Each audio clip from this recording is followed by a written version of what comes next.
Perfeito. Então, pessoal, né, boa tarde. Assim, feliz de ter todo mundo aqui em mais um seminário da SBE. Né? Hoje a gente tem o prazer de receber a Silvia Barcelos, da University of Southern California. E ela vai apresentar hoje o artigo Changes in the Wellbeing of Seniors Amid the COVID-19 Pandemic. Enfim, acho que só para relembrar, né, quem está chegando pela primeira vez, você também, Silvia, mas normalmente a gente é 1h30, até 1h30, né, não precisa cobrir todo o tempo também, com perguntas no meio, e todo mundo está podendo se desmutar, então, se alguém tiver dificuldade, pode levantar a mão, que eu ajudo também. E quem preferir fazer perguntas pelo chat também, eu te interrompo quando eu ver que for o melhor momento e leio para você, Silvia, então não precisa se preocupar também de ficar acompanhando o chat, que eu vou estar prestando atenção. E acho que é mais ou menos isso. Assim, muito obrigada por ter aceitado o nosso convite, a gente está super feliz de ter você hoje, e fica à vontade aí para apresentar. Tá certo. Obrigada a você, Letícia, pelo convite. E, bom, para os que não me conhecem, eu sou uma Health Economist, Labor Economist, eu trabalho em diferentes tópicos de saúde, economia da saúde, tenho trabalhado com genética e economia bastante recentemente, mas o projeto que eu vou apresentar hoje não tem muito nada a ver com genética, é um projeto que, na verdade, aconteceu meio que por acaso, por causa da pandemia. A gente estava coletando os dados de uma coorte de idosos, e aí a pandemia bateu e a gente resolveu reentrevistar esses idosos para entender como é que, né, a pandemia e as políticas em torno da Covid afetaram o bem-estar desses idosos. Então, e como é que, né, políticas públicas e renda e tudo isso são coisas que afetam essas mudanças de bem-estar. Então, hoje eu vou falar um pouquinho. Esse é um projeto que eu tenho com dois colegas meus da USC, Mireille Jacobson e Arthur Stone, e que foi financiado pela NIA. Então, bom, não preciso falar muito disso, né? A Covid-19 afetou como a gente vive a nossa vida, né? Tanto a pandemia em si, mas todas as políticas que visavam a diminuir o spread, né? O aumento da doença afetou muito como as pessoas viviam, como elas trabalham, como elas passam seu tempo, com quem elas se relacionam. E talvez não seja uma surpresa que tenha afetado a saúde mental das pessoas, né? Tem um número de papers que olha para como a pandemia afetou a saúde mental das pessoas. Só que a maior parte desses papers, elas não têm, um grande problema da maior parte desses papers é que eles não têm dados pré-pandemia. Eles usam cross-sections repetidas ou dados longitudinais, só que só né, seguem as pessoas após a pandemia. Muitos têm pequenas amostras e que, por não ter efeitos, né, por não ter dados pré-pandemia, muitos desses não têm, então você não tem características individuais pré-pandemia também. E isso é uma coisa que os nossos dados, né, como eu disse, como a gente já estava com uma coleta de dados grandes antes da pandemia, isso é uma coisa que a gente vai poder, digamos, melhorar, né? Além disso, você tem um foco muito grande em saúde mental, mas também a gente não sabe muito bem como outras medidas de bem-estar foram afetadas. Em particular, você tem uma literatura muito grande em bem-estar subjetivo, né, o subjective well-being, e que a gente vai ter medidas interessantes também para contrastar com essas medidas de saúde mental. Outra coisa que a gente não sabe é quão transitório esses efeitos em bem-estar foram, e como eles foram afetados por diferentes grupos, né, com diferentes características individuais, incluindo renda, circunstâncias, incluindo quão afetado foi a cidade em que você está, né, pela pandemia. A gente sabe que, principalmente no início da pandemia, você tem um efeito assim, bastante heterogêneo de lugares que são muito afetados versus não tão afetados. E, finalmente, a política, né, o efeito de política. A gente tem aí uma série de políticas nos Estados Unidos que tenta lidar com a pandemia, né, não só políticas de lockdown, mas políticas de apoio financeiro. E a gente vai olhar um pouco do papel dessas políticas públicas em mitigar, né, em diminuir o efeito negativo da pandemia no bem-estar desse coorte. Então, hoje eu vou explorar 3 coletas de dados, né, 3 pesquisas que a gente fez num coorte bem grande de idosos nos Estados Unidos. A gente coletou dados bem antes da pandemia, entre novembro de 2019 e fevereiro de 2020. E aí, quando a pandemia bateu, em março, né, a gente voltou e reentrevistou essa coorte, mais ou menos um mês depois, quando foi abril, maio, e 4 meses depois. A gente aqui está dizendo que o início da pandemia a gente marca como a data em que os Estados Unidos primeiro notou que teve community transmission, né, da Covid dentro do país. A gente vai olhar para sintomas depressivos, né, para depressão e sintomas de essas escalas de saúde mental, mas também para escalas mais relacionadas a subjective well-being, né, que vão além, né, são relacionadas, mas são diferentes de saúde mental, como negative affect, tristeza, estresse, preocupação, raiva, positive affect, que é felicidade, enjoyment, satisfação com a vida, e também medidas de saúde, que são, né, self-rated, né, e de dor física. E a gente vai olhar como é que essas medidas nessas variáveis né, de pessoas ao longo do tempo, a gente vai primeiro documentar como é que mudou durante esse período tão conturbado, né, que foi esse início da pandemia, e olhar para a heterogeneidade ao nível individual.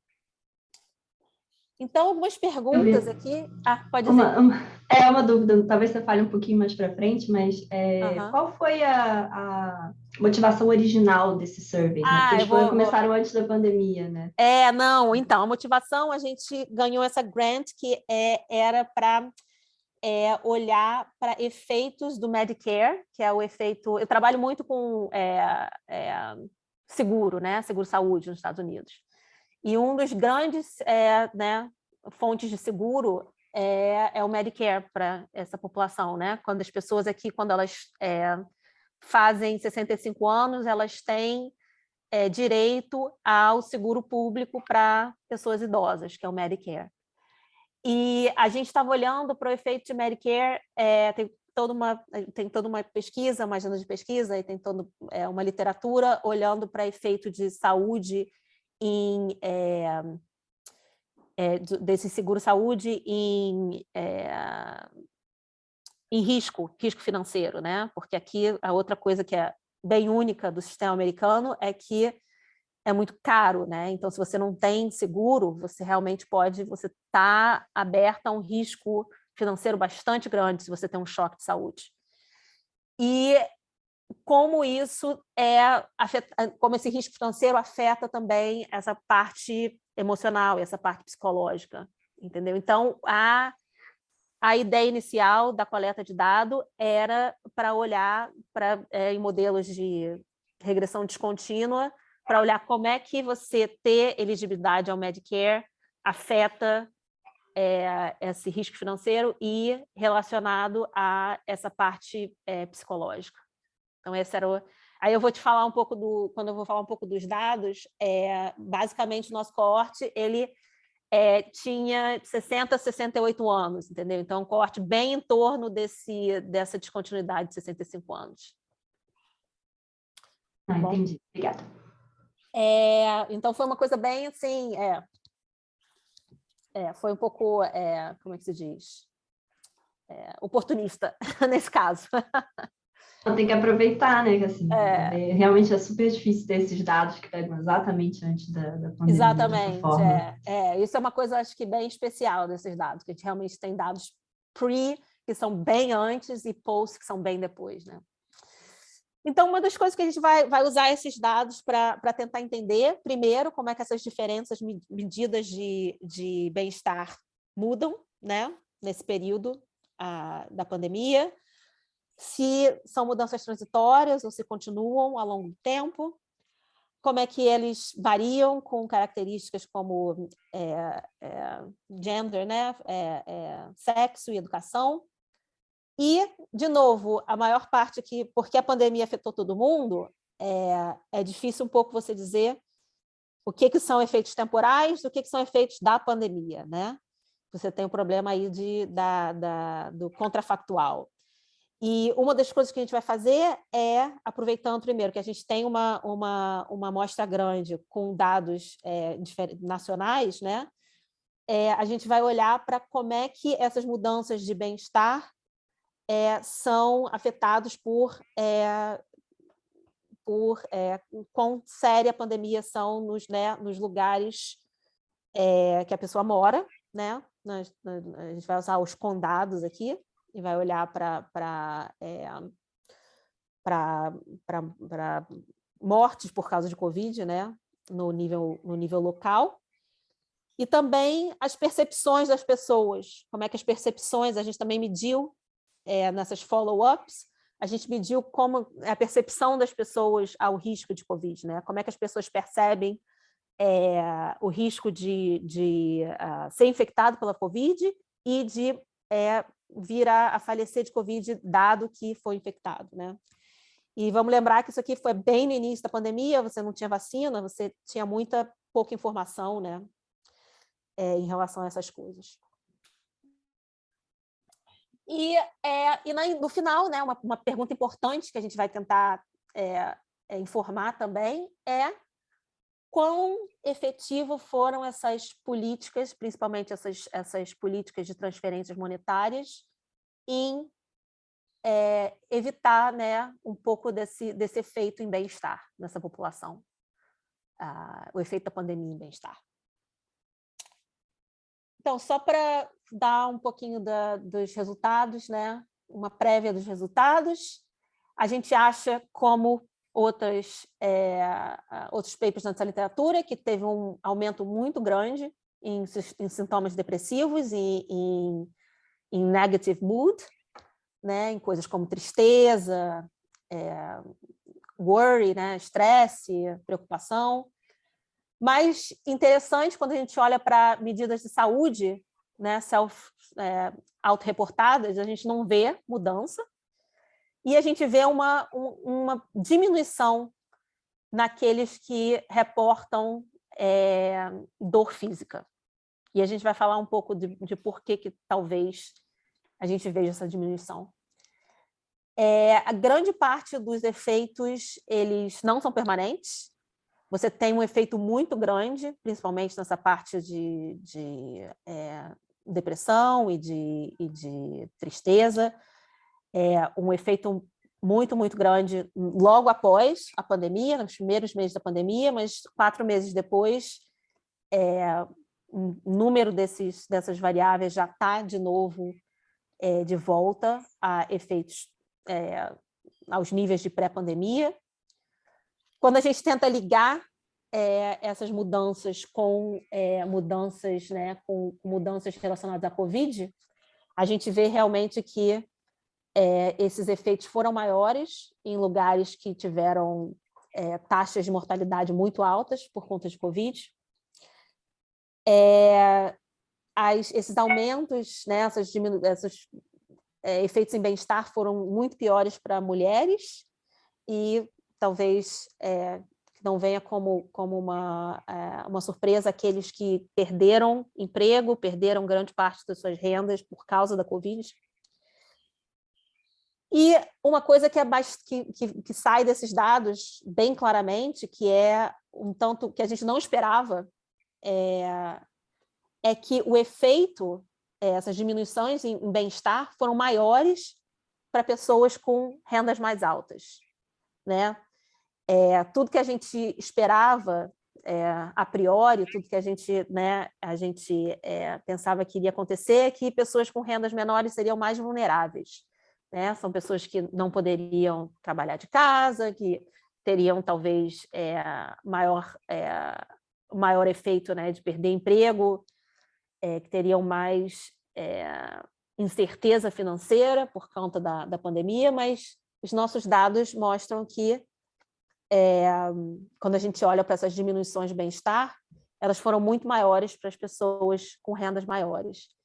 E aí a gente mostra que tem talvez o efeito aí das políticas, né, dessas transferências monetárias que foram feitas, que, pelo que os dados mostram, parecem que melhoraram principalmente o bem-estar das pessoas que estão no bottom, né, da distribuição de renda. Então, aí uma Vocês conseguem ver essas transferências no nível do indivíduo? Então, a coisa complicada das transferências é que a gente vai imputar, né, dado a gente tem a renda pré-pandemia, então a gente tem as regras, né, se você file jointly, se você, né, tem a coisa do domicílio,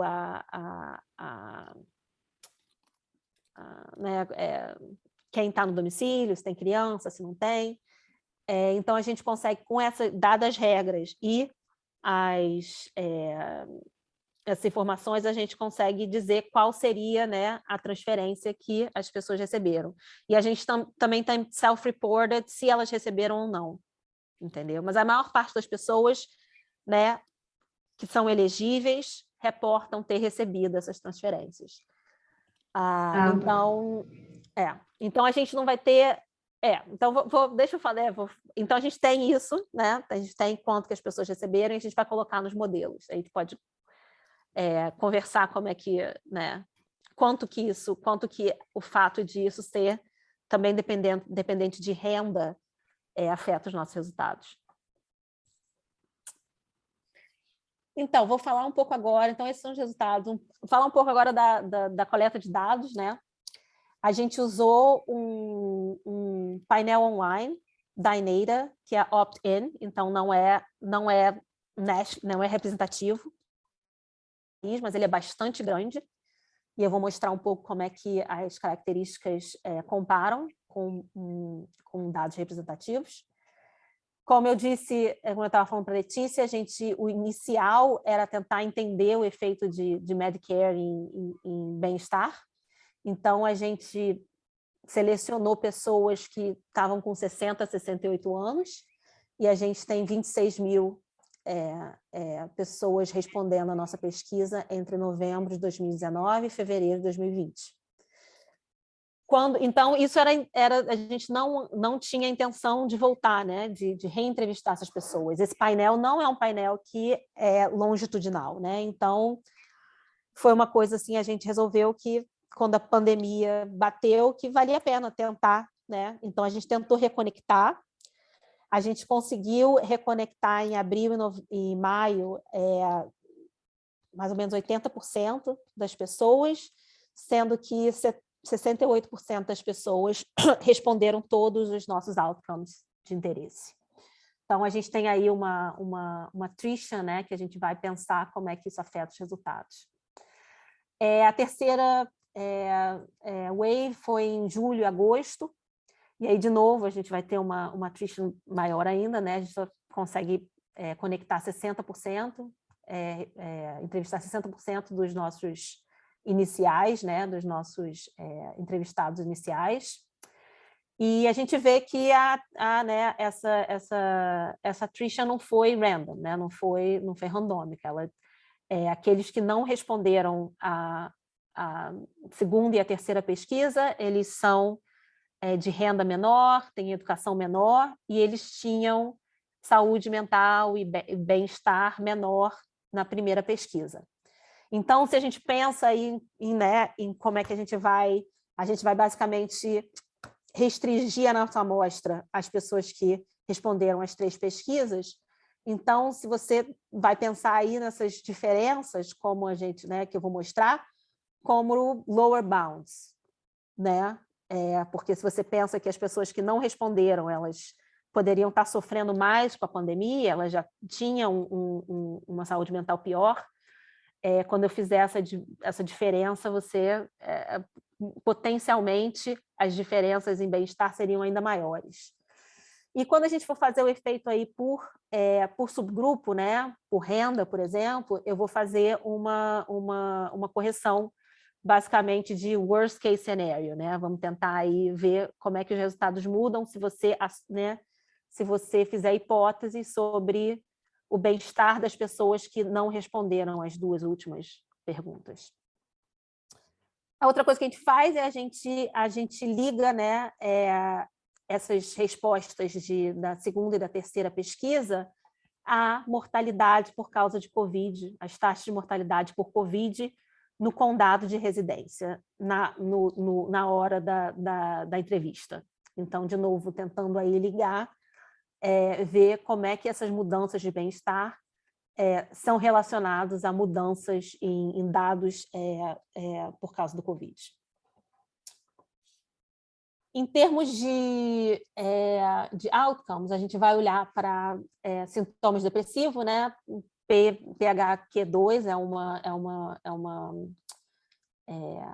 um score, né, bastante usado, então pergunta quão frequentemente as pessoas se sentem deprimidas, têm pouco interesse em fazer coisas, pouco prazer nas últimas 2 semanas. E você pode ter um score acima de 3 quer dizer que você, né, tem sintomas de depressão, e a gente vai usar isso. A gente também usa essas medidas de subjective well-being vindas da Gallup, que foram desenvolvidas para Gallup Health and Wellbeing Index. O meu coautor, o Arthur Stone, foi uma das pessoas que lida muito com isso, que desenvolve essas medidas. Então, essas medidas perguntam se as pessoas sentiram muito de cada um desses sentimentos no dia ontem, né? Então, enjoyment, happiness, physical pain, worry, sadness, stress and anger. A gente vai agrupar em negative affect, worry, sadness, stress and anger, em positive affect, enjoyment and happiness, e vamos olhar para dor, né, para pain separadamente. A outra medida que é bastante popular nessa literatura de subjective well-being é a Cantrell Ladder, que pergunta para as pessoas, se você pensar na sua vida hoje e pensar numa escada onde 0, né, o degrau inicial é a pior vida possível para você e o degrau no topo 10 é a melhor vida possível para você, em que degrau você está hoje? Então, isso é um pouquinho diferente dessas affect measures, no sentido que faz a pessoa pensar na vida dela como um todo. Então, é um pouco como a gente chama de evaluative measure of well-being. E aí a gente vai também olhar para essa medida de saúde, que é uma medida self-rated health, que é uma medida bastante bem também bastante comum, né, na literatura de saúde, que pergunta como é que você acha que a sua saúde né, excelente, muito boa, boa, ruim, muito ruim. Então são cinco categorias. Então essas vão ser os nossos outcomes. Silvia, uma dúvida que eu não conheço esse self-anchoring, né? Esse que eu achei interessante. Eu fiquei pensando, como que é feita essa pergunta? No sentido, a pessoa ela tem como referência a própria vida dela, no sentido, pior, esse momento da minha vida é o primeiro degrau e o melhor que eu já vivi no passado, digamos assim. Ou é uma coisa tipo, o que eu posso ter como melhor vida e o que eu posso ter como pior vida, né? Porque, assim, é um pouco o segundo. A ideia acho que o wording diz: imagine a melhor vida possível para você e a pior vida possível para você. Onde é que você está hoje? Entendi. Então por isso que é self-anchoring, né? É anchored no que seria para você, porque, né, a gente sabe que pessoas avaliam diferentes aspectos da vida diferente. Então, a ideia dessa medida é que seja uma coisa subjetiva. E a gente vai ver, obviamente, mudanças da mesma pessoa no tempo, né? Então... assim, como que ela via antes da pandemia e depois com relação a essa própria métrica. Só porque eu fiquei pensando como os extremos podem ser muito diferentes, relativos, né? Você pode ser uma pessoa super otimista e aí, sei lá, o seu 10 é algo incrível, impossível com até. certeza. E tem toda uma literatura tentando, de vignettes, né? Tentando ver como as pessoas...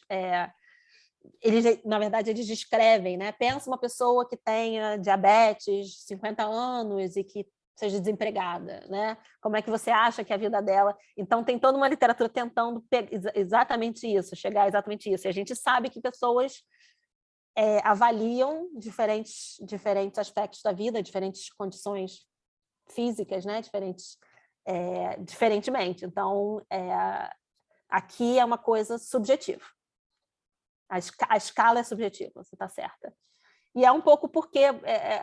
e isso é a razão também de olhar isso junto com essas outras medidas, né, que são menos, digamos, tentam ser mais... Ainda são subjetivas, obviamente, mas tentam ser menos self-anchoring, né?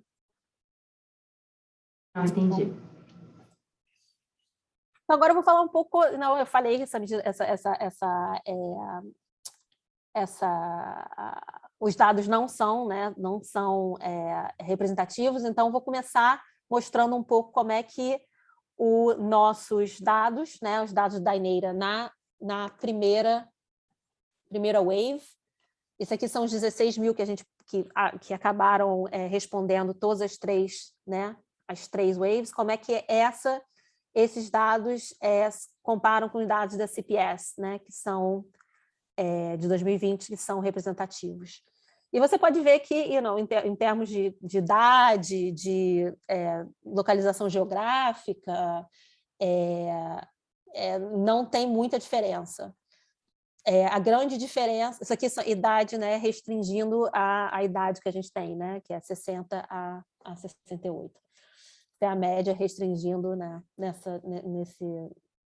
coisa.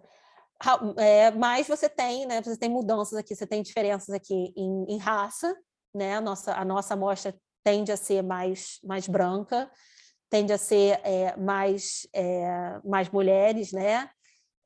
Não tem muita diferença em status matrimonial, né? Mas tem também uma grande diferença em educação. Você vê que a gente tem uma amostra que é mais educada que a amostra representativa. E, né, menos uninsurance. Mas, dadas essas diferenças, é surpreendente que a gente não veja uma diferença maior aqui na self-rated health, né? Você vê aqui que, em termos de self-rated health, eles estão bem comparáveis. E aqui, depressive symptoms também. Depressive symptoms a gente não tem na CPS, mas a gente tem na MAPS, e a gente mostra aqui que está no mesmo ballpark, assim, mais ou menos 6 a 7% das pessoas indicam, né, nessa score, nessa scale que teriam, né, esse tipo de depressive symptoms. E aí aqui são nossas outras medidas que a gente não tem em que comparar, mas que, segundo o nosso coautor, que tem muita experiência com esse tipo de dado, com esse tipo de medida, são razoáveis. Então, primeiro eu vou começar então mostrando para vocês como essas essas variáveis mudam ao longo do tempo. Silvia, eu Aqui posso só fazer mais claro, duas claro. perguntas dos Pode. dados? A Uhum. primeira é como que foi, assim, como que, na verdade, vocês dispararam e-mails, como que... Então, eles dispararam um e-mail, né, com eles têm, né, essa lista de pessoas, eles dispararam um e-mail e aí o link ia para nossa pesquisa que a gente host no nosso próprio site aqui do centro, aqui na USC. É uma lista de e-mails que é toda, assim, representativa da população dos Estados Unidos? Não é representativa, é uma lista, é um opt-in mail, né? Então, são pessoas que, na verdade, por conta disso que a gente tem todas as diferenças, né? São pessoas, na verdade, que opt-in por causa de milha, elas fazem essas pesquisas por rewards que eles dão, entendeu? Milha de passagem aérea, milha para prizes, né? Então são coisas assim. Dito isso, então a gente não tem exatamente o response, como é proprietary, a gente não tem exatamente o response rate dessa primeira wave, entendeu? Que eles, né, eles mandaram para as pessoas e a gente só viu as pessoas que responderam. Então, assim, sendo bem clara que não é representativa, mas ela é bastante diversa, né?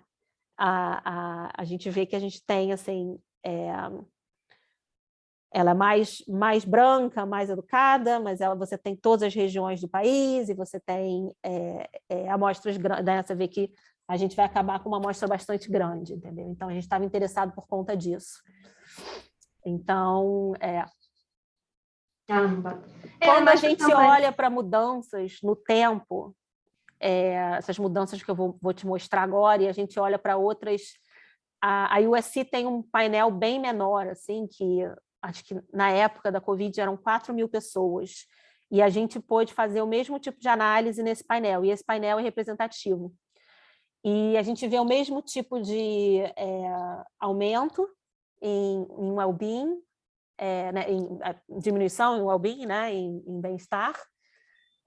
A gente tem outcomes parecidos nessa coisa, então são track bem coisa, e também os trends, que eu vou te mostrar que aumenta e depois diminui. Então, isso ficou bem parecido nessa amostra que é representativa. Só que tem coisas nessa amostra que a gente pode fazer na nossa amostra, que a gente não pode fazer naquela amostra, por termos um número né, por termos uma amostra muito maior. Entendi. Mas acho que eu fiquei pensando também como que digamos assim, a utilização de internet, né, pelos idosos nos Estados Unidos. No Brasil seria um problema bem mais drástico, nos Estados Unidos, óbvio que não, né? Mas mesmo assim, né, não deixa de ser uma população mais idosa. Mais idosa, e sim. Como que ela interage com esses não, com questionários. certeza, né? Tudo isso são limitações do estudo, porque a gente fez realmente com esse painel. Mas vocês têm algum dado, tipo assim, no geral, de como que é a utilização de internet por idosos, não? Eu imagino que deve ser, enfim, nos Estados Unidos... Esses idosos são relativamente mais, né, não são tão idosos, né, 60 a 68 anos. E a gente vê que uma parte grande respondeu a gente desenhou a pesquisa de maneira que eles pudessem responder no telefone, uma parte grande respondeu no telefone. Então, mas assim, se você pergunta em geral, é uma coisa que eu não sei, na verdade, a proporção de idosos, mas eu acredito que nessa faixa de idade não seja a maioria que tem acesso à internet, principalmente por causa do smartphone, né? Sim, não realmente falta de poder, enfim, acessar pelo celular também hoje em dia. Torna isso bem acessível. Não, só para entender um pouco essa amostra. Então, o que aconteceu com essas medidas entre as primeiras, a Wave 1 e Wave 2? Aqui eu mostro a fração com sintomas depressivos na esquerda e esse Negative Affect Index. E você pode ver que os dois tiveram um aumento bastante significativo, mais ou menos 20%. E isso aqui é uma das coisas que a gente também vê nessa outra pesquisa que a gente tem, que é representativa, que foi um aumento muito maior do que qualquer aumento sazonal que, né, aconteça por causa de mudança de clima, por exemplo. E outra coisa é que ele não foi permanente, né? Quando a gente olha para a Wave, a terceira pesquisa, essa terceira pesquisa mostra que a gente não consegue rejeitar que você voltou para o nível igual à pré-pandemia, né? A gente vê uma coisa parecida quando a gente olha para Positive Affect e Cantrell Ladder, mas oposto, né? Como essas coisas são coisas positivas, né? Um número maior é positivo, você vê uma diminuição e depois um aumento. Aqui são relativamente menores, mas vou mostrar na tabela que eles são bastante estatisticamente significantes. Isso é uma coisa que a gente ficou bastante surpresa, a gente não vê diferença em saúde autorreportada, e a gente vê uma diminuição em dor do número de, mais ou menos 40% das pessoas nessa faixa de idade, de novo, né, reportam sentir dor no dia anterior, e você tem aí uma diminuição de 13% na segunda pesquisa. Então, aqui é o mesmo tipo de dado, só que, né, em forma de tabela, e mostrando aqui que todos esses efeitos aqui em depressão, negative affect, positive affect, dor e na ladder são altamente significantes, e a de saúde você não vê, não só ela é muito pequena, como a gente não pode distinguir de uma mudança que é zero, né? Então, depois a gente tentou perguntar, tá, tudo bem, isso são efeitos médios, né? Mas quais são as populações que foram mais afetadas por esse choque, né? E a gente, na verdade, eu vou mostrar uns resultados aqui que a gente publicou no PLOS ONE, onde a gente tenta ver exatamente como é que essas diferenças mudam para diferentes subpopulações, né? Então, por aqui, por exemplo, aqui são mudanças em sintomas de depressão. A gente vê que quase toda mudança que a gente viu foi para mulheres. Você vê aqui que homens têm um efeito super pequeno. A mesma coisa com negative effect. A mudança para mulheres foi muito maior do que a mudança para homem. Então, assim, a gente sabe da literatura que mulheres tendem a ter taxas de depressão e de subjective well-being pior do que homens, mas aqui a gente vê que elas também foram mais afetadas pela pandemia, parece também, né? A diminuição foi pior para elas. A gente não vê muitas diferenças, exceto aqui nos outros, né? Coisas como se você, né, a grande parte dessa população já está, né, grande parte, números da população já está aposentada, mas a gente não vê diferença se você estava aposentado ou não na baseline, se você tem college ou não, renda,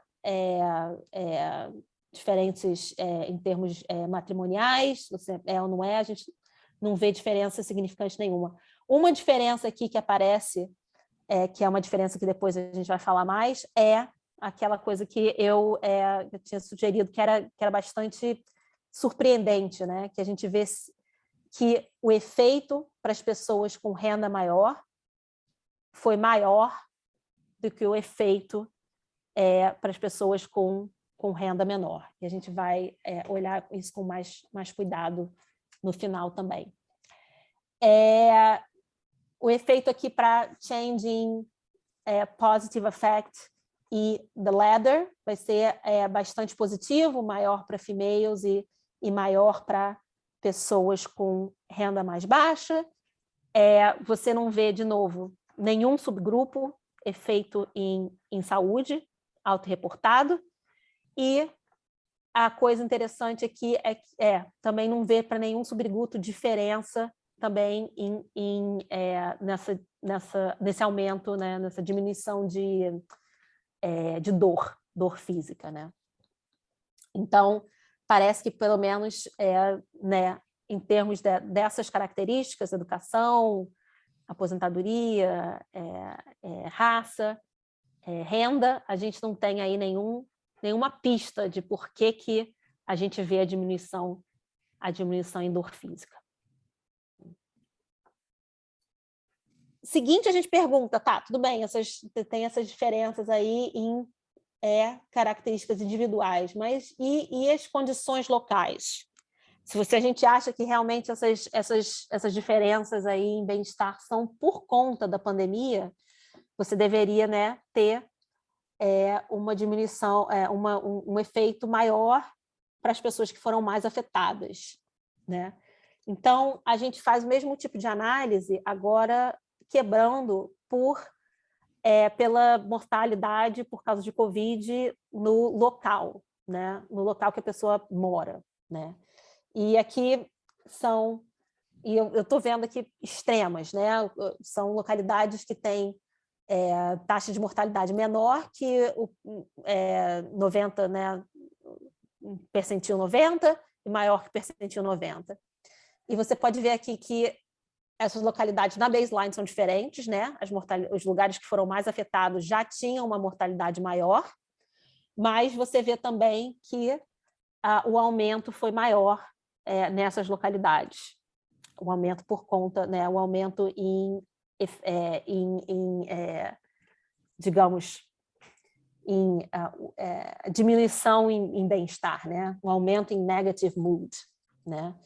E a gente acha a mesma coisa se a gente, ao invés de olhar para percentil 90 na segunda wave, percentil 90 na terceira wave, ou na segunda e na terceira wave, a gente vê que esses aumentos em bem-estar, essas diminuições em bem-estar vão ser maiores para pessoas que estão morando em localidades que são mais afetadas. Isso a gente, o paper que eu mencionei mostra isso no modelo, né, direitinho, mostrando que essas coisas são significantes. De novo, quando a gente olha para dor é um pouco diferente desses outros outcomes. A gente não vê que dor é relacionada, diminuição em dor parece ser across the board, ela não parece ser relacionada necessariamente os lugares que foram mais afetados pela Covid. Desculpa, eu até acabei tendo Fiquei bem engasgando sozinha aqui. E eu ia perguntar sobre justamente essa questão da dor, eu não sei se você acabou comentando e eu perdi. Você já deu o que vocês acreditam que está por trás dessa... A gente acha que a coisa eu vou mostrar daqui a pouco, que a gente vê uma diminuição maior para as pessoas que pararam de trabalhar durante a pandemia ou que não, né, trabalhavam em casa, coisas assim. Então, a gente acha que o fato das pessoas se movimentarem menos por causa dos lockdowns, né, de novo, essa é uma amostra de idosos, né? Então, o fato deles se movimentarem menos acabou fazendo com que você tenha essa coisa positiva, que eles sentiram menos dor, que eles estão reportando menos dor, entendeu? Obviamente, isso é um ganho de curto prazo, né? Porque se você pensar que você também ficar inativo por muito tempo, você pode ter um aumento de dor no futuro, né? Mas pelo menos no curto prazo a gente vê essa diminuição da fração de pessoas reportando dor. Interessante isso. A outra coisa que, então, além dessa coisa eu mencionei um pouco, além de ligar com esses dados no nível do condado de mortalidade de Covid, a gente também perguntou nas follow-ups, né? Primeiro, se a pessoa perdeu o emprego ou grande parte da renda por causa do Covid, e também a gente pediu para a pessoa dar um odds, né? Uma probabilidade que, primeiro, que ela iria pegar Covid e que poderia morrer de Covid se pegasse Covid. E a última coisa que a gente perguntou é se Covid fez que a pessoa deixasse de se exercitar. Então, a gente vai olhar isso num modelo e tentar entender de novo né, qual é o efeito não só da questão da taxa de mortalidade na localidade, mas também dessas outras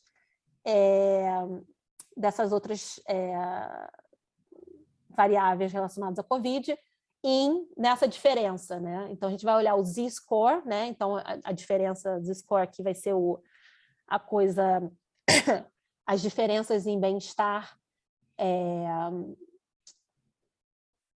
estandardizadas, né? Para a gente poder olhar, porque você tem aí diferenças de bem-estar, você tem aí diferentes escalas, né? Para esses diferentes outcomes, então a gente vai estandardizar para a gente poder comparar o efeito, a magnitude dos efeitos, né, nos diferentes outcomes, e a gente vai dizer qual é a diferença, como é que a diferença em bem-estar da primeira wave, da primeira pesquisa para a segunda pesquisa, varia com essas variáveis de Covid que eu acabei de mencionar, e também controlando por coisas como sexo, educação, raça, status matrimonial, retirement e renda, né?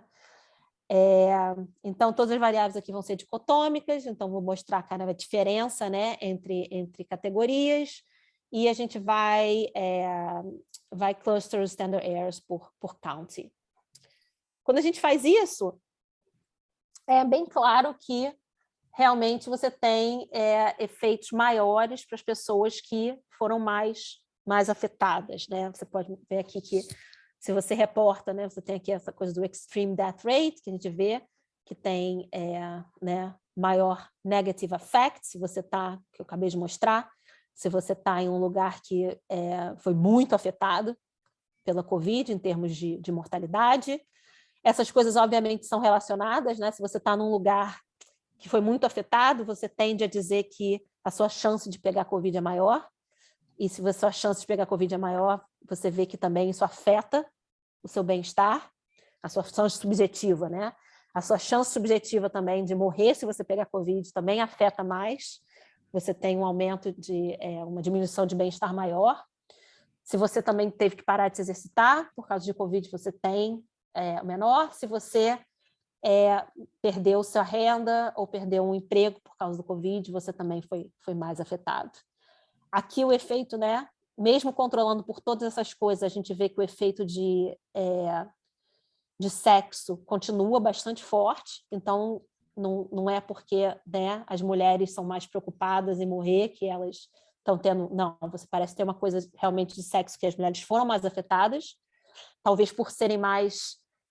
por terem mais probabilidade de serem caretakers, né, de pessoas até mais idosas, talvez elas tenham sido mais afetadas por toda essa situação.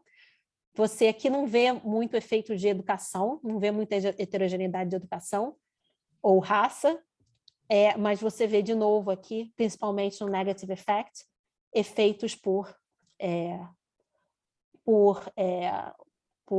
renda, né? Então, efeitos, no caso aqui, pessoas com rendas menores sendo menos afetadas em termos de bem-estar. Quando a gente olha para, de novo, positive effect e leather, que são esses dois aqui, a gente vê coisas muito parecidas. De novo, essas variáveis aqui de Covid sendo bastante... Agora, de novo, você tem uma diminuição nessas coisas que são positivas, né? Então os efeitos são negativos, mas você vê que são todos bem relacionados a essas variáveis de Covid. Aqui, quando você pensa na leather, aqui você vê que esse efeito de perder o emprego realmente é bastante grande nessa medida de evaluative well-being, né? E você tem aqui, de novo, esses efeitos de renda que são curiosos, que eu vou tentar entender mais. De novo, a única coisa que a gente consegue prever a dor, e voltando aqui à nossa discussão, é se você perdeu o emprego. Então, a gente acha realmente que essa diminuição de dor, se você perder o emprego, você tem um aumento, né, uma redução de dor maior. Então, a gente realmente acha que essa coisa da dor vem com a diminuição da mobilidade dessas pessoas, da necessidade de se mover dessas pessoas. A gente viu também em outras análises que, principalmente para pessoas que reportam ter coisas como artrite e outras doenças nesse tipo, você vê um efeito bastante grande, assim, desses lockdowns, que é um efeito, né, unintended positivo. E a única coisa aqui de self-rated health é realmente essas características, assim, essas variáveis subjetivas de chance of dying, né, e kept from exercise, que predizem essas mudanças. Então, você tem, assim, claramente nessas duas variáveis aqui, a gente tem muito menos, né, o que prediz do que nessas variáveis mais psicológicas, né, que tem a ver mais com o lado psicológico. E, normalmente, de novo, tem esse efeito aqui curioso, né, que você vê que pessoas com renda mais baixa tendem a ter uma mudança de bem-estar menor do que pessoas com rendas mais altas. Então, é exatamente nisso que eu queria agora, nessa última parte da apresentação, olhar um pouco mais com cuidado para essas mudanças de renda, né? Para esses efeitos, esse gradient com renda, né? E tentar entender um pouco de onde que está vindo isso. Porque, de novo, a nossa priori seria que as pessoas de renda mais vulnerável, pessoas de renda mais baixa, seriam aqueles que estariam sofrendo mais com a pandemia. Então, por que os nossos dados estão mostrando o contrário, né? Isso que a gente vai falar um pouco agora nessa última parte da apresentação. Primeiro, mostrar um pouco assim, né? Eu fiz os dados que eu mostrei até agora foi só abaixo, acima de 50 mil, mas a gente, na verdade, tem mais, né? Tem mais detalhe em renda. A gente tem então a gente olhou esses 6 brackets, né? Menor que 30 mil por ano, 30 a 50, 50 e maior que 150 mil. E aqui, né? Wave 1, você pode ver que no baseline, como você esperaria, né? É muito robusta essa relação entre renda e saúde mental não é diferente. Pessoas com menores rendas tendem a ter uma saúde mental e um subjective well-being pior, né? Então, você tem aí, uma das grandes regularidades empíricas, eu diria, da microeconomia aplicada, é essa relação entre saúde e educação ou saúde e renda. E a gente mostra aqui que é bem forte também nos nossos dados. Você tem essa coisa negativa aqui.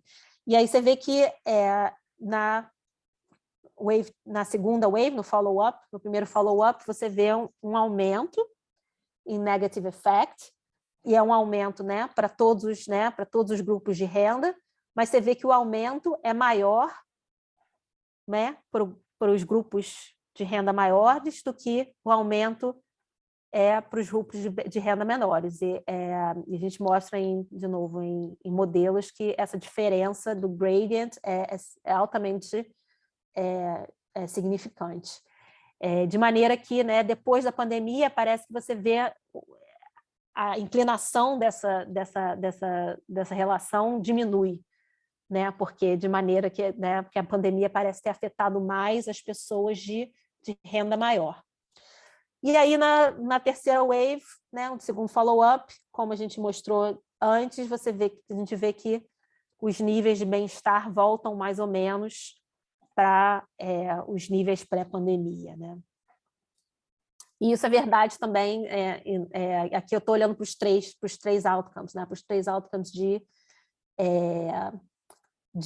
bem-estar que a gente tem, positive affect, e aqui está em Z-scores também, né? De novo, para para a gente poder olhar, comparar os efeitos nos diferentes outcomes, né?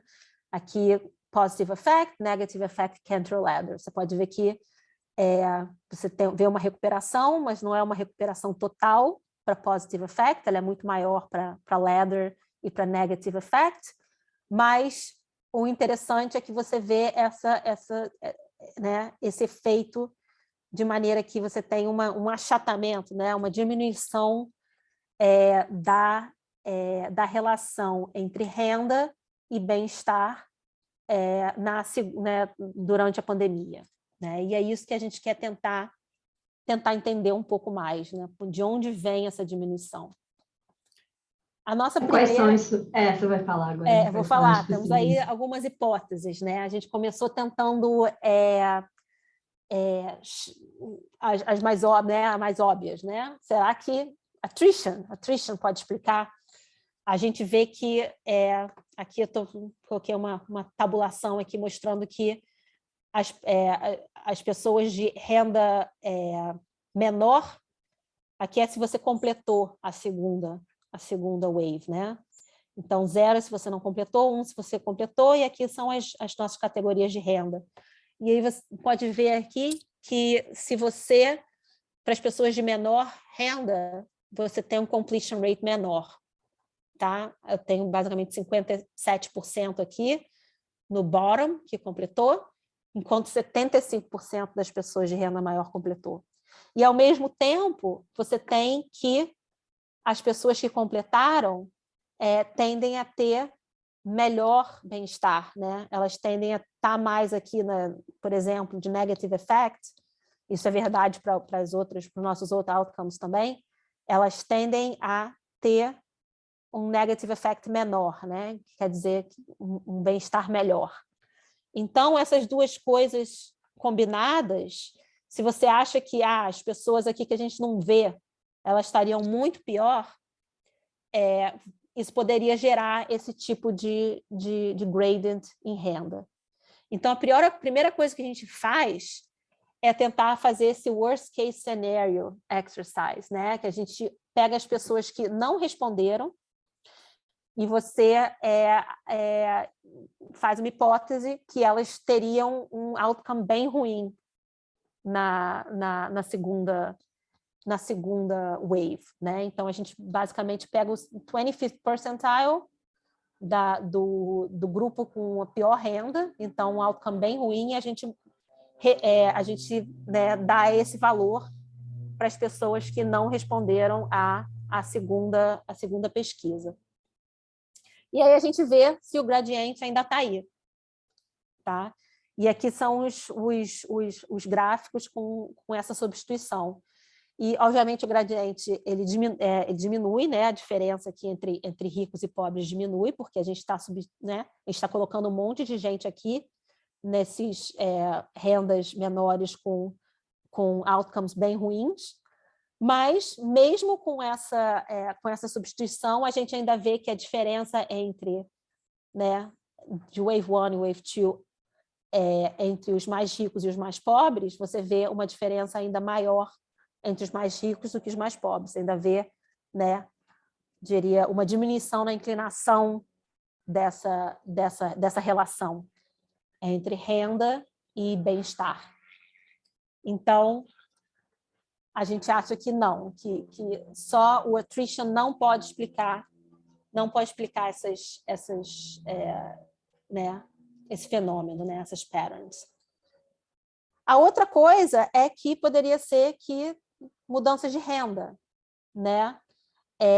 Você poderia ter mudanças de renda em pessoas de renda mais altas, maiores por causa de flutuações de mercado de ações, por exemplo. A gente tem duas maneiras de checar isso, duas medidas para checar isso. A primeira a gente tem medidas repetidas de renda, então a gente pode ver quem mudou, né? Basicamente, mais ou menos 30% das pessoas mudam de bracket, né, de renda. E a gente também tem o autorreportado, se você perdeu grande parte da sua renda ou o emprego por causa do Covid. Basicamente 15% E se a gente refaz esses exercícios só com as pessoas que não tiveram mudança de renda ou mudança de renda, autorreportada de renda e emprego, a gente vê que as patterns estão lá, que são basicamente idênticas. Então, a gente acha que, de novo, que essa mudança não foi mudança de renda que afetou essas, dessa renda reportada que está causando essas mudanças, essas patterns, né? Essas mudanças na inclinação dessa regressão, né? E aí a gente vem, né, para a coisa mais interessante. Será que foi a política? Será que foi o impacto dessas transferências monetárias que tentou, que melhorou, que protegeu o bem-estar dessas populações mais vulneráveis? E vou falar um pouco agora, né, de como é que foi essas transferências, quanto foram.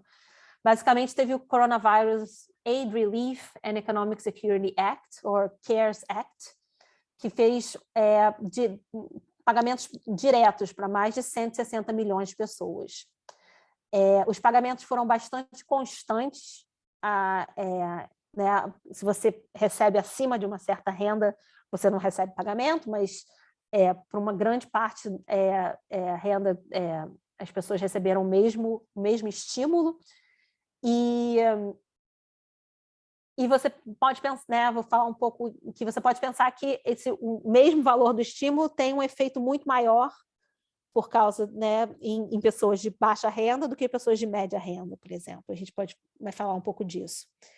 A maior parte das pessoas receberam seus cheques em meados de abril, então a maior parte das pessoas já tinham recebido esse cheque quando elas responderam a nossa segunda pesquisa. E, de novo, a hipótese aqui é que essas transferências ajudaram a diminuir o efeito da pandemia no bem-estar daquelas populações com renda mais baixa. Isso vem também um pouco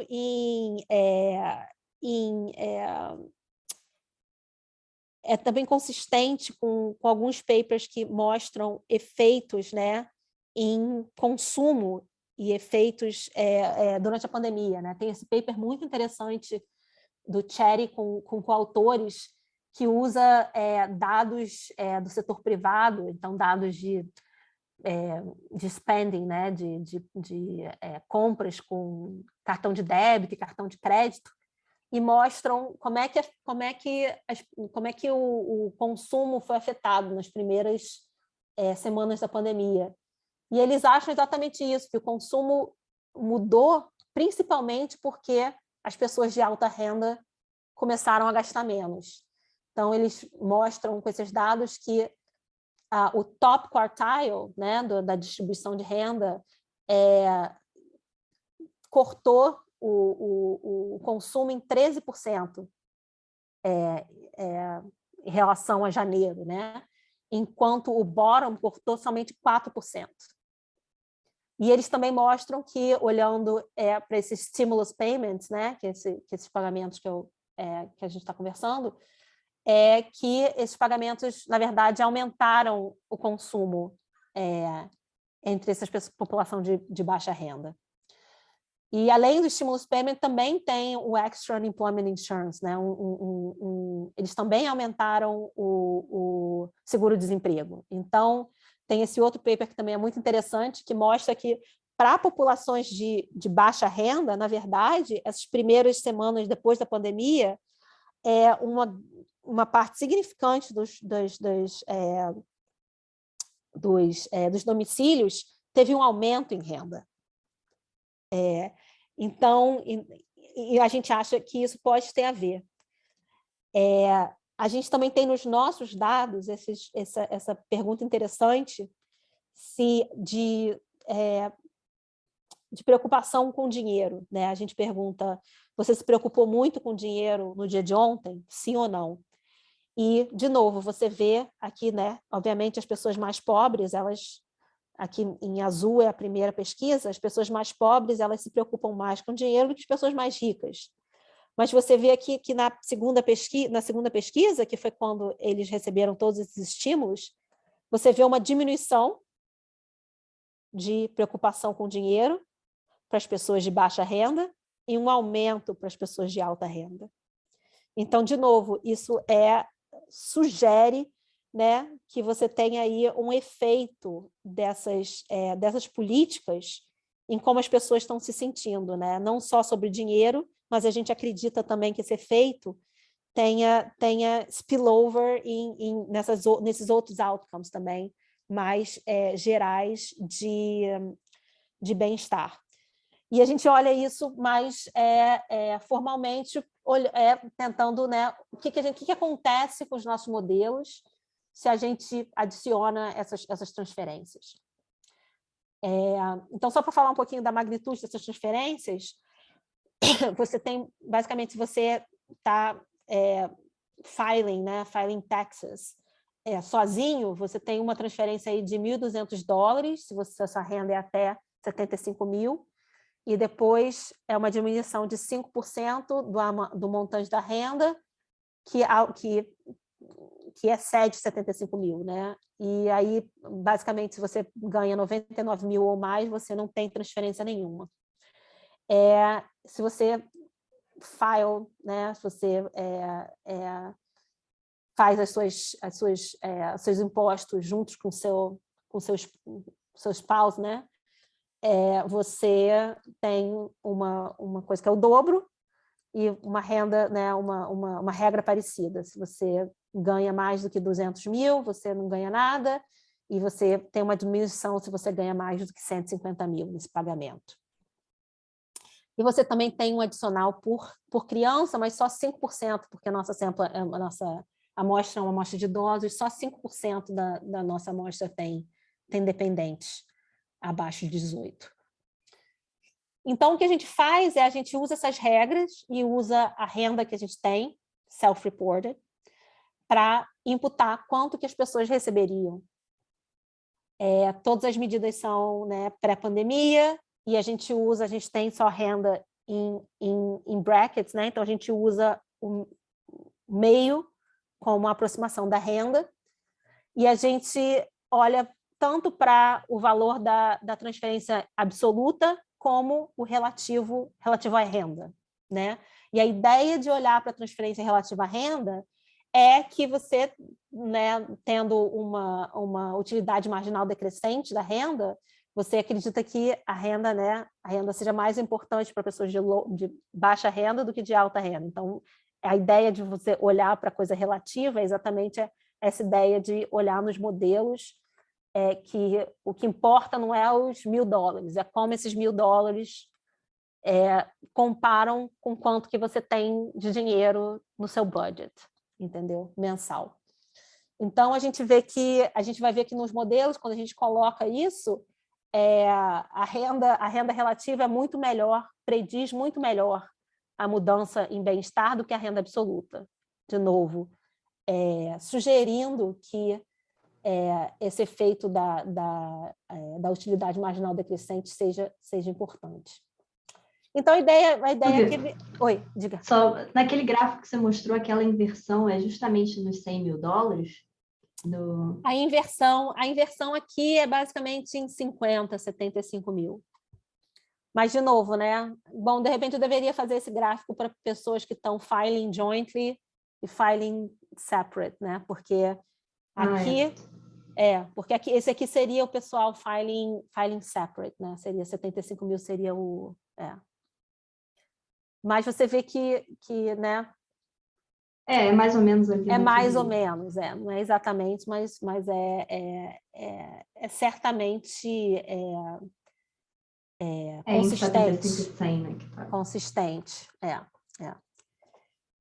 Então a gente vai perguntar, será que se a gente controlar por essas transferências absolutas relativas, será que isso afeta, né, esse gradiente de renda? Essas transferências podem explicar o gradiente de renda? Então, o que a gente vai fazer é regredir as diferenças de bem-estar da primeira pesquisa e a segunda pesquisa,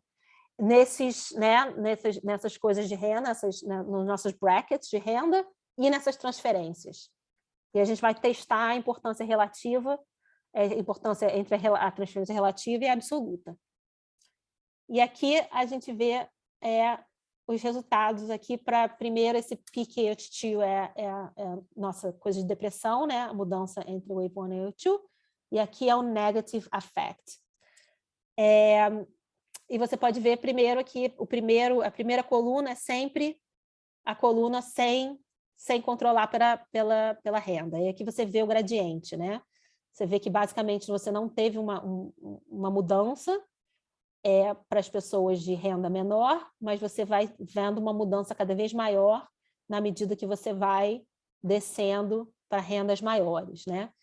E uma vez que eu controlo aqui na segunda e na terceira coluna pela transferência relativa e na quarta e quinta pela transferência absoluta. E você vai ver que, em grande parte das regressões, a transferência relativa tem um poder preditivo muito maior que a transferência absoluta. E, mais interessante que isso, quando a gente controla pela transferência relativa, a gente vê que você tem uma diminuição do gradient. Isso aqui é só a transferência relativa e a transferência relativa ao quadrado, né? E você vê aqui que o gradient, ele ainda existe, né? A mudança aqui para as pessoas de baixa renda é menor do que as mudanças para alta renda, mas ele é muito menor do que ele era sem controlar por essas transferências. E a diminuição do gradient vem por causa de um aumento do efeito em bem-estar nas pessoas de baixa renda quando a gente controla, que é exatamente isso. O que acontece? A transferência está mitigando, né, essa diminuição de bem-estar aqui nas pessoas de baixa renda. E porque a transferência relativa ela foi muito maior para essas pessoas com a renda menor, você vê que, uma vez que você controla por essas transferências, você vê que você começa a ver efeitos no bem-estar para essas pessoas também. E você vê uma coisa muito parecida, de novo, aqui para o negative effect, tá? Um aumento aqui, uma vez que você controla, deixa eu ver se eu fiz aqui, um aumento, né? Quando você controla por essas transferências, você vê um aumento aqui no negative mood, né? Das pessoas nesses grupos de renda mais baixo. A gente vê uma coisa, de novo, parecida quando você olha para positive effect e ladder. Aqui, se você lembra, positive effect, ladder não, ladder eu vou falar depois. Aqui o efeito é flipped, né? Você vê uma diminuição no efeito de positive mood, e você vê que essa diminuição é maior uma vez que a gente controle pelas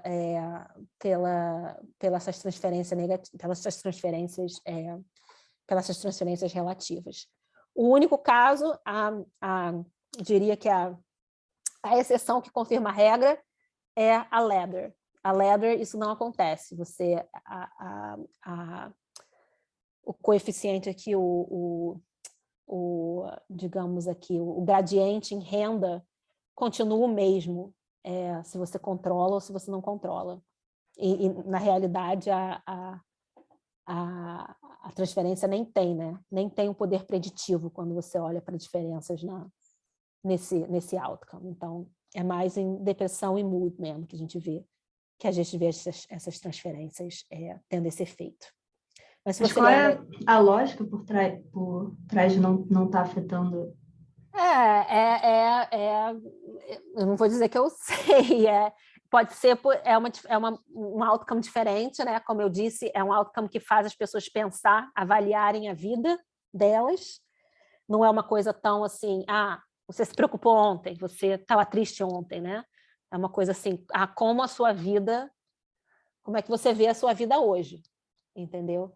E talvez você receber $1.000 afeta quão feliz você está no dia que você recebe $1.000, mas não afete como você avalia a sua vida, entendeu? Você vê que a pandemia afetou como você avalia.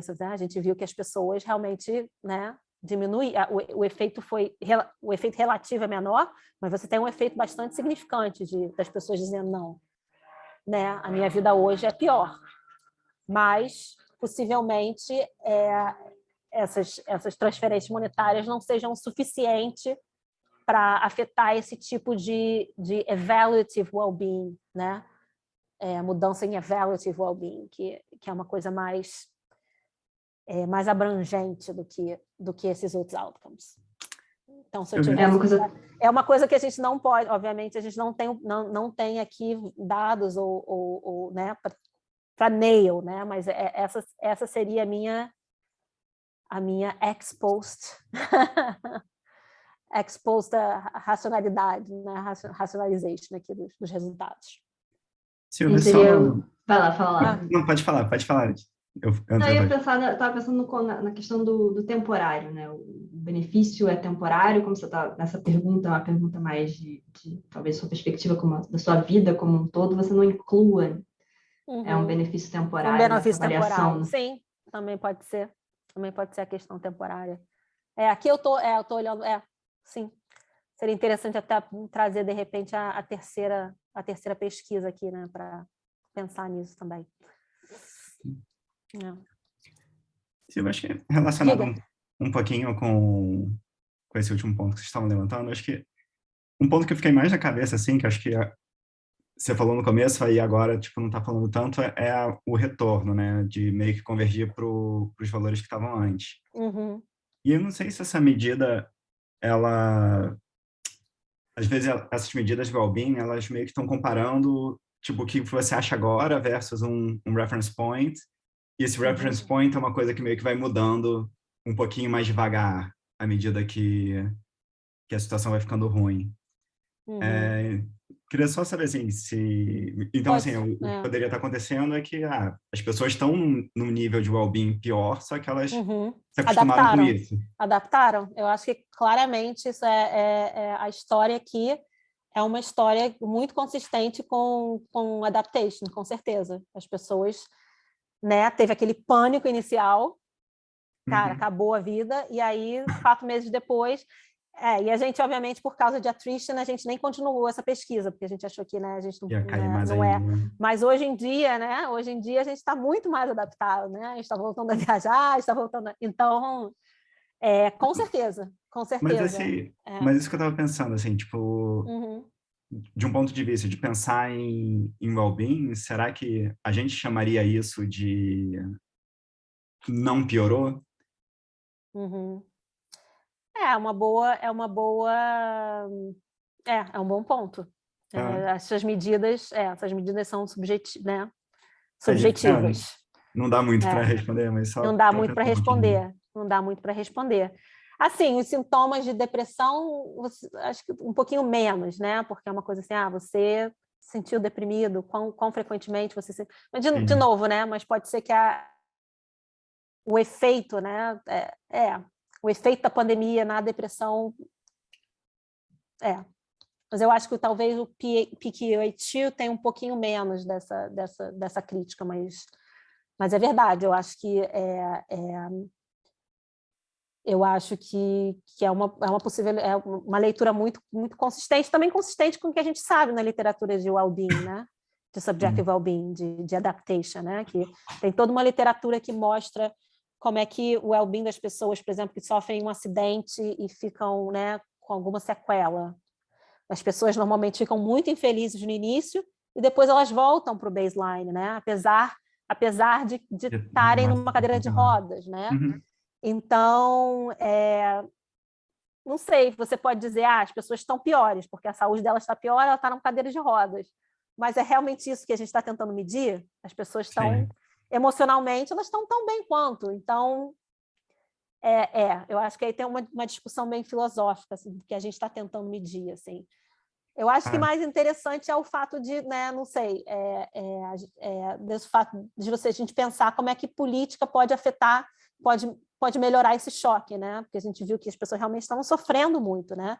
Uhum. E eu acho que essa parte interessante de pensar, parece que essas, né, políticas financeiras realmente melhoraram, assim, né, mitigaram aí um pouco desse sofrimento, entendeu? Sim. Não, super legal.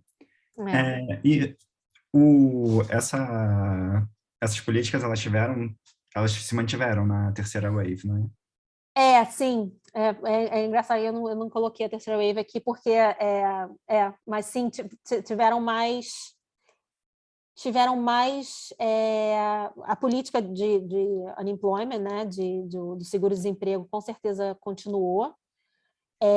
Esse pagamento foi o pagamento teve esse pagamento, aí depois tiveram mais 2 pagamentos, mas eu acho que foram depois da terceira wave, não foram entre a segunda e a terceira.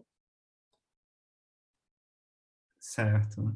Entendeu? Então, acho que o pagamento, nos meus dados, o único pagamento assim, desses stimulus checks foi É esse o que você já pega pela pagamento, segunda, né? é o que eu pego da segunda. Então, Mas então o que poderia estar acontecendo é que esse efeito ele deveria estar diminuindo, né? Porque esse dinheiro já meio que acabou É, quando você olha na terceira. De repente vale a pena fazer mais. Eu foquei aqui na 1 a 2, porque foi onde a gente viu a maior, né? Onde a gente vê assim, né, esse gradiente, né, mudar com a Uhum. renda. Então, eu estava aqui focando nessa análise, mas de repente vale a pena olhar também as transferências, provavelmente, como é que se elas conseguem prever, né, e quão bem elas conseguem prever a mudança de bem-estar de 2 a 3, né? Uhum. Não, pergunta Certo. interessante, eu não rodei Uhum. isso. Uma pergunta interessante. Silvia, tem uma pergunta aqui da Maria Cruz também. Eu vou ler aqui que está no chat. Vocês observaram a composição dos sentimentos negativos para cada grupo de renda? Entendo que essas perguntas separadas não são boas medidas, mas talvez pessoas mais ricas estão mais tristes por não ter o tempo de lazer que tinham, que é algo parecido com não poder consumir como antes, ou pessoas mais pobres estão com mais raiva por não estarem mais expostas ao Covid, pelo menos no nosso cenário no Brasil, por trabalhar, estar no transporte público. Fiquei curiosa. Não, essa é uma ótima pergunta. Eu não tenho esses resultados aqui, mas eu acho que a gente, obviamente, as perguntas foram feitas individualmente, então a gente tem, a gente agregou por uma questão de, né, poder e também para não ter que fazer tanto teste, né? Que aí você entra em um problema de né, hipóteses múltiplas. Mas eu confesso que quando eu olhei, eu não vi grandes diferenças, não, em qual era o sentimento. Mas eu acho que vale a pena olhar de novo. Eu vou fazer aqui foi uma boa pergunta. Vou olhar de novo como é que se esse gradiente muda dependendo do subcomponente, né?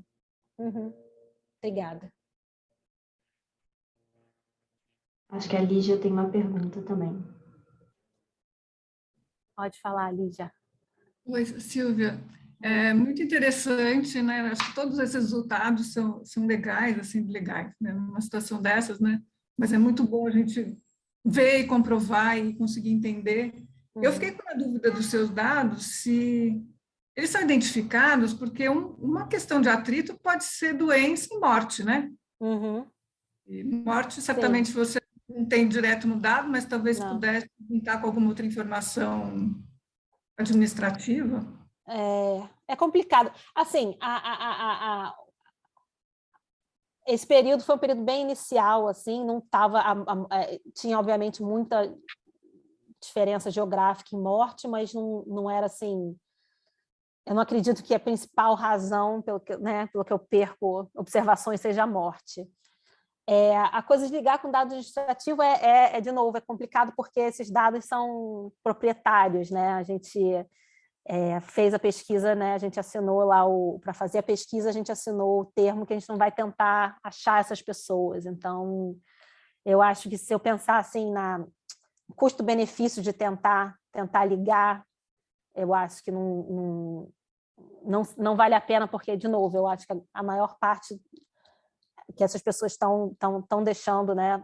É porque na verdade, essa pesquisa não é feita, né? Não é desenhada para seguir as pessoas.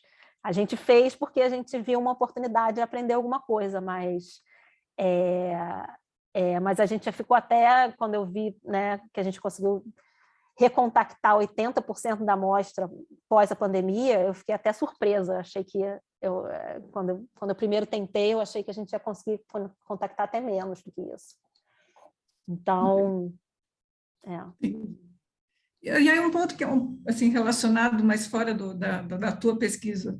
Eu, na verdade, trabalho mais com jovens, né? Assim, eu tenho mais pesquisa voltada para a educação. Você conhece algum estudo que olha para a saúde mental de jovens? Ou você tem estudos voltados para jovens? Não, eu não tenho estudos para jovens, não, voltados para jovens, não, mas eu sei que na USC eu posso, se você me mandar um e-mail, eu posso te mandar umas referências. Eu tenho uma colega que a gente tem esse painel, né, que eu mencionei antes, que chama Understanding American Study, UAS, que é um painel de novo online, mas ele é representativo e ele é um painel mesmo. Ele é feito para pesquisas longitudinais.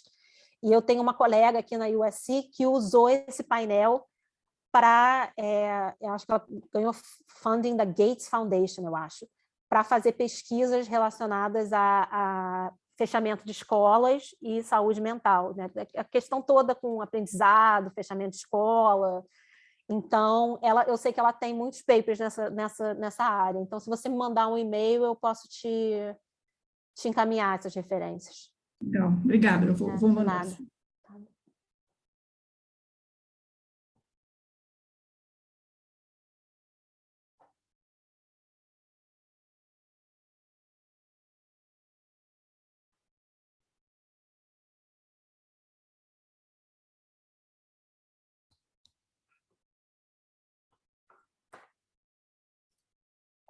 Acho que eu vou aproveitar e perguntar, eu não sei se você terminou, Silvia, ou vai... Eu não terminei. Eu terminei, basicamente a conclusão. Eu imaginei que era... para mais perguntas. Eu estava esperando para mais perguntas, é verdade. Não, acho que eu tenho mais, mas falou. A conclusão A gente já falou. Podemos. Vou deixar a conclusão aqui se alguém tiver, mas prefiro continuar com o bate-papo, se tiver mais perguntas. Não, eu já... Então, enfim, começo aqui agradecendo. Obrigada, Silvia, pela participação. Enfim, os resultados são super interessantes, me fazem até perguntar, né, o quanto que as transferências no Brasil também têm impactos similares e diferentes, né? Se fosse possível ver isso no Brasil também, com o auxílio emergencial, seria bem interessante, mas é um pouco essa dificuldade, né? Que vocês conseguiram com esses dados de ter o antes e o depois bem claro, né? E uma dúvida que eu fiquei, que eu acho que eu perdi o timing, eu não sei se eu acabei não percebendo, mas eu fiquei pensando, vocês, no caso, controlam que ao longo, o estudo inicialmente foi para ver a questão do Medicare, né? E vocês pegam justamente as pessoas que estão nessa transição do 64 para o 65. Vocês controlam? Porque assim, muita gente começa a ter seguro de saúde justamente nesse ano, né, não tem efeito, você acredita? É uma das coisas primeiras coisas. É interessante, né? A gente não vê efeito, até a gente vê o efeito, né? Tem o efeito do baseline no well-being, que a gente, né, usando o RDD, e aí tem o efeito também de a gente pensou, o efeito na mudança do well-being, né? Se você tem ou não tem seguro-desemprego. E a gente não vê efeito de seguro-desemprego em nenhuma dessas mudanças de bem-estar, que foi uma coisa surpreendente para mim, que me imaginei principalmente com a pandemia e o efeito, né, em saúde sendo tão first order, né, tão saliente. Eu imaginei que o seguro-saúde teria um efeito, mas a gente não vê. Eu fiquei pensando principalmente no de dor, né? Se poderia ter alguma relação quem está assim, justamente, né, passando por 65 com acesso ao Medicare, e aí você consegue ver alguns desses efeitos, por exemplo, resultados de dores poderiam estar correlacionados ou não, mas Pois é. realmente vocês não O que encontram nada. aconteceu, se você lembra, o que aconteceu nesses primeiros meses é que as pessoas pararam de ir ao médico, né? Isso é uma coisa, as pessoas pararam, então a gente acha que tem um pouco a ver com isso, assim, acho que principalmente nesses primeiros meses, o medo da Covid, da pandemia, das mudanças, eu acho que foi tão maior do que esse problema de acesso à saúde, que a gente acha que por isso a gente não vê nessa amostra. Não faz sentido. Eu fiquei pensando em termos de medicamentos, né, para dor, alguma coisa assim. Mas as pessoas completamente pararam de ir ao médico. Tem até papers mostrando isso, que os consultórios médicos fecharam, né? Sim. Então, nessas primeiras semanas, realmente teve um efeito bem drástico. Então, mas é uma boa pergunta. Mas bem curioso, né? Que, assim, não faz sentido, mas é interessante pensar que o efeito do Medicare durante a pandemia não surtiu qualquer efeito em nenhuma dimensão, né? Mas eu deixo aberto aí para quem tiver mais dúvidas. Até a Jordânia está falando aqui que a monografia dela foi sobre o efeito do auxílio emergencial, sobre os casos de Covid. Bem bacana, Jordânia. Depois se puder compartilhar com a gente aí. Seria interessante. Compartilha sim, por favor. Mas alguém tem alguma dúvida? Mas acho que é isso, então, Silvia. Super obrigada aí. Foi um trabalho super interessante. Vou continuar acompanhando aí sua pesquisa e muito obrigada. Saber mais dos resultados. E espero obrigada. encontrar vocês em próximas SBEs também no futuro, aí, recorrentemente. Pois é. Obrigada a todos. Obrigada pelas perguntas e comentários. E nós nos falamos em uns minutos, né? Sim. Aí a gente fala daqui a pouquinho também nas conversas.